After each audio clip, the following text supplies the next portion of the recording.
श्री राधे। सबसे पहले हम आपको ये बताना चाहते हैं कि भगवान, उनका नाम, उनकी लीला, उनके धाम, उनके संत एक हैं। भगवान सदा इनके अंदर विराजमान है, इसलिए अगर इनमें भेद बुद्धि लगी तो नामापराध हो जाएगा, जो कि सबसे बड़ा अपराध है। हमने एक वीडियो में बताया है कि भगवान के सभी अवतार एक ही हैं और राम एवं कृष्ण भी एक हैं, इनमें कोई अंतर नहीं। इसलिए जो राम नाम की महिमा है वही कृष्ण नाम की महिमा है। जो राम नाम का जप कीर्तन का फल है वही श्री कृष्ण नाम जप का फल है, क्योंकि राम और कृष्ण तो एक ही हैं। महापुरुषों ने अलग अलग ढंग से भगवान के नाम की महिमा बताई है, इसलिए अल्पज्ञों को उनमें अंतर लगता है। अगर कोई विचार करके कृष्ण या राम नाम की महिमा की तुलना करे तो एक ही अर्थ मिलता है। हम राम नाम की महिमा और कृष्ण नाम की महिमा का तुलना नहीं कर रहे, क्योंकि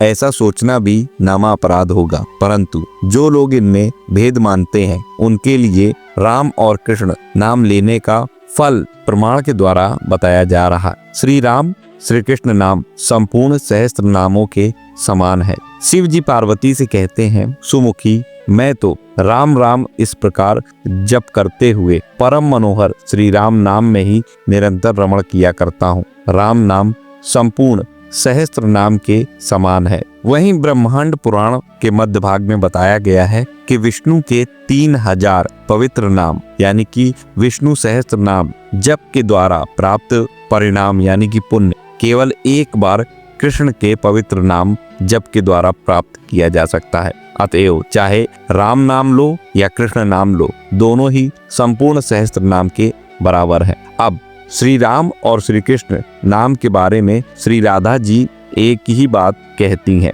ये बात ब्रह्म वैवर्त पुराण के श्री कृष्ण जन्म खंड के अध्याय में आपको जानने को मिलेगी। श्री राधा जी राम नाम की व्याख्या करते हुए कहती हैं कि सहस्त्रों दिव्य नामों के स्मरण से जो फल मिलता है, प्राप्त होता है, वही फल निश्चय ही राम शब्द के उच्चारण मात्र से मिल जाता है। वहीं श्री राधा जी कृष्ण नाम की व्याख्या करते हुए कहती हैं कि सहस्त्र दिव्य नामों की 3 आवृत्ति करने से जो फल प्राप्त होता है वह फल कृष्ण नाम की 1 आवृत्ति से ही मनुष्य को सुलभ हो जाता है। राधा जी से अधिक कृष्ण नाम को कौन जान सकता है। वो राधा जी कह रही हैं कि राम कृष्ण नाम लेने का फल एक ही है। अब जानते हैं श्री राम और श्री कृष्ण नाम लेने से मोक्ष की प्राप्ति कैसे होती है। जो राम नाम का सहारा लिए बिना ही परमार्थ की यानी कि मोक्ष की आशा करता है, वह तो मानो बरसते हुए बादल की बूंद को पकड़कर आकाश में चढ़ना चाहता है। अर्थात जैसे वर्षा की बूंद को पकड़कर आकाश पर चढ़ना असंभव है,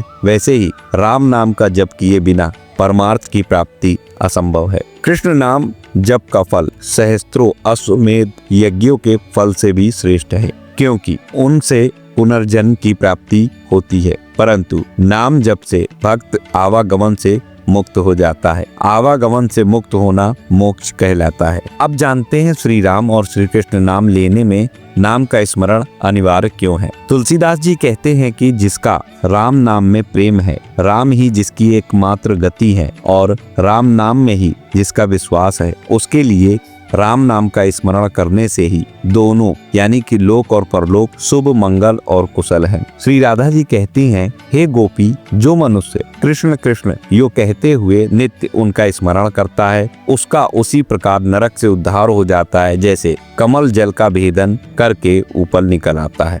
श्री कृष्ण और श्री राम समस्त कामनाओं को पूर्ण करने में समर्थ है। नाम और नामी में अंतर नहीं है, ये भी जानते हैं। कलयुग में राम का नाम कल्पतरु यानी कि मन चाहा पदार्थ देने वाला और कल्याण का निवास यानी कि मुक्ति का घर है, जिसको स्मरण करने से भांग सा निकृष्ट तुलसीदास तुलसी के समान पवित्र हो गया। अब इन नाम और रूप में कौन बड़ा है कौन छोटा है यह कहना तो अपराध है। इनके गुणों का तारतम्य यानी कि कमी बेसी सुनकर साधु पुरुष स्वयं ही समझ लेंगे। रूप नाम के अधीन देखे जाते हैं, नाम के बिना रूप का ज्ञान नहीं हो सकता। हरि नाम उस चिंतामणि के समान है जो समस्त कामनाओं को पूर्ण कर सकता है। हरि नाम स्वयं रस स्वरूप कृष्ण ही हैं एवं चिन्मय यत्व यानी कि दिव्यता के आगार हैं। हरि नाम पूर्ण है, शुद्ध है, नित्य मुक्त है, नामी यानी कि हरि तथा हरि नाम में कोई अंतर नहीं है। हरे का एक अर्थ श्री हरि भी होता है। ब्रह्मा जी नारद जी से कह रहे हैं, हरे राम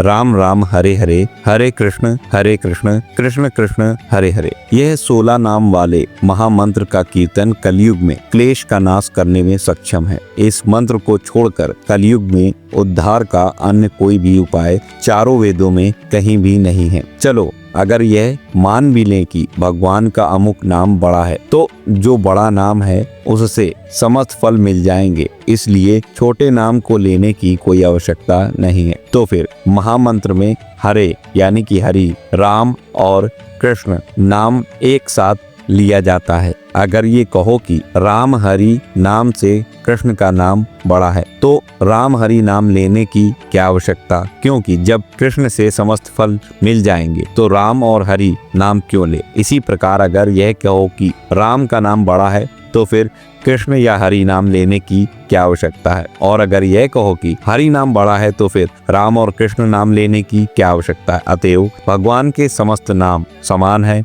उनमें अंतर नहीं है। हरि, राम और कृष्ण चाहे तीनों का जब कीर्तन करो या एक का ही करो, सबका फल ईश्वर की कृपा ही है। तो आशा करता हूँ आप समझ पाए होंगे कि राम नाम और कृष्ण नाम में कोई अंतर नहीं है, ना ही कोई बड़ा है ना ही कोई छोटा है। समान फल प्राप्त होता है, क्योंकि भगवान के समस्त नाम है और भगवान के नाम का फल भी समस्त ही होता है। आशा करता हूँ ये जानकारी आपको पसंद आई होगी। वीडियो अच्छा लगा हो तो लाइक करिए, चैनल पर नए हैं सब्सक्राइब कर लीजिए, कमेंट में जय श्री राधे कृष्ण जरूर लिखिएगा। मिलता हूँ अगले वीडियो में नई जानकारी के साथ, तब तक राधा वल्लभ, श्री हित हरिवंश, श्री राधे।